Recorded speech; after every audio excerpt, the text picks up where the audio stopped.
A unidade que aquele povo estava tendo era contra Jesus para crucificar a palavra, que é Cristo. E isso é o que acontece muito no sistema religioso. Então Deus, ele esteve ali cumprindo a palavra que ele prometia, que a Bíblia em Isaías dizia que ele viria, que ele curaria os enfermos, que ele abriria os olhos do cego, que ele faria maravilhas. Aí quando ele começou a fazer essas coisas, os religiosos que não tinham essa autoridade para fazer, ficaram com inveja dele e se uniram para perseguir a Jesus Cristo, a ponto de levar à morte de cruz. Mas não sabendo eles que ele estava cooperando com o cumprimento das Escrituras, que aquilo teria que acontecer, porque ele tinha vindo na terra justamente para esse propósito, de ser crucificado e derramar sangue para redimir os pecadores. Então, aquela perseguição, ela acabou contribuindo para o cumprimento das Escrituras. E não é somente aquilo, não. Todas as vezes que há uma perseguição com os cristãos, é cumprimento das Escrituras.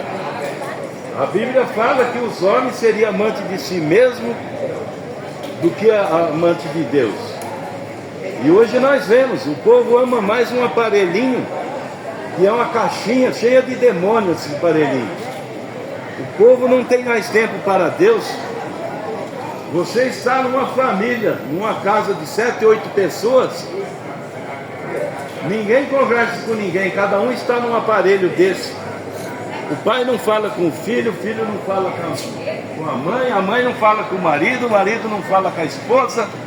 Todo mundo perdendo o seu tempo com essa coisa, com esse celular.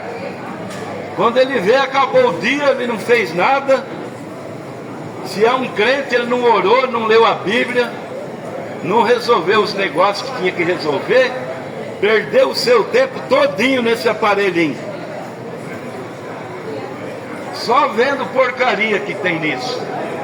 Quando a palavra de Deus tem bênção para aqueles que ouvem a palavra.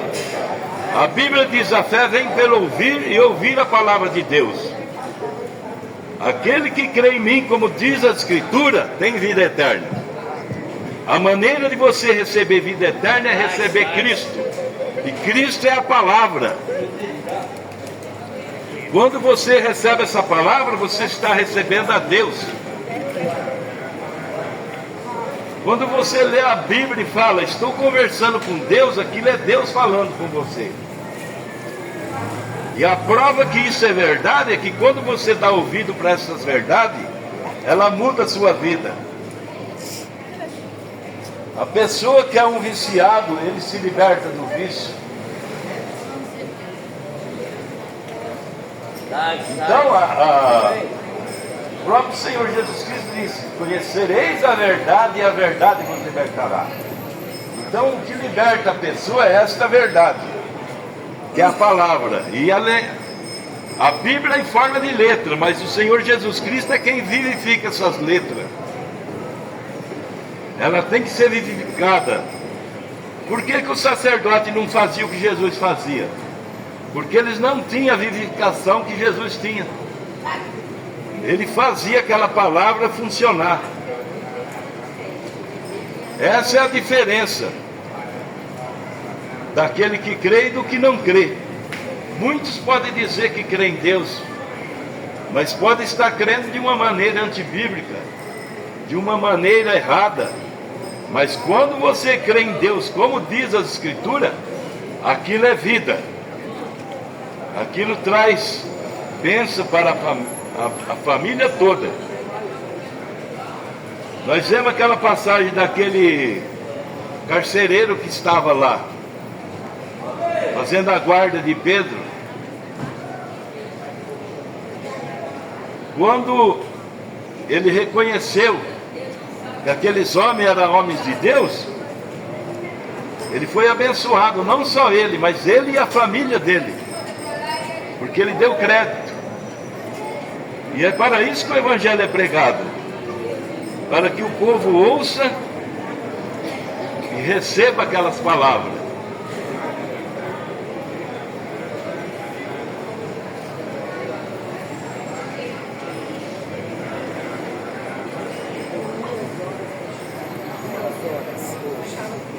Agora, a unidade, quando ela é errada, ela causa problema. Nós vemos uma unidade que teve no tempo de Moisés, quando ele estava tirando o povo do Egito.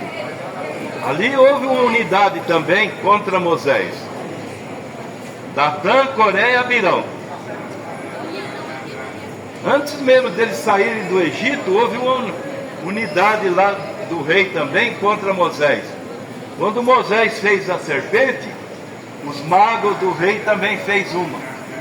Só que a serpente de Moisés engoliu a dos magos. E depois de Deus tirar eles do Egito, que está na terra prometida, no deserto caminhando, eles começaram a questionar Moisés, Datã, Coré e Abirão. Fizeram uma unidade contra Moisés também, dizendo: só você que acha que é o tal, nós também podemos fazer o que você faz. E quando eles fizeram essa unidade contra Deus, Deus não se agradou disso. Deus mandou eles se separar, que Deus ia tratar com eles. E qual foi o tratamento que Deus deu por esses que estavam contra a verdade? Deus abriu a terra e engoliu a todos. Deus acabou com aquela unidade contrária à sua palavra. Mas a unidade de Deus, ela permanece. Quando Deus mandou os discípulos ficarem em Jerusalém, eles tiveram uma unidade. Mas para que aquela unidade? Para receber de Deus. Mas para isso eles precisaram ficar quietos ali, num lugar onde Deus mandou. E eles ficaram ali, ouvindo a palavra de Deus, se reunindo, falando de Deus. Quando chegou o momento, Deus se derramou naquele grupo que estava unido, uma unidade perfeita, aguardando a promessa do alto que Jesus tinha feito para com eles. E quando aquela promessa chegou, eles saíram com aquela verdade que receberam, que era Deus neles. E essa é a coisa que o homem precisa nessa terra, de Deus nele. Não tem outra coisa que pode abençoar um homem nessa terra a não ser essa unidade de Deus na vida dele. E para isso que esse evangelho é pregado. Para aqueles que ainda não conhecem, faça conhecer. E não basta muitas palavras para que o homem seja mudado. Uma coisa só de Deus, ela já abençoa o dia todo de uma pessoa. Nós estamos aqui todas as quinta-feiras falando do Evangelho de Jesus Cristo. Nós vamos encerrar aqui agora nesse momento. Vamos entregar uns folhetinhos no nosso endereço, na nossa igreja. Se alguém quiser, nós vamos entregar. Se alguém precisar de oração por um enfermo, nós também vamos entregar um cartãozinho. Vamos pegar o nome das pessoas que quiser colocar o nome no caderno de oração, tá bom? Deus abençoe a todos.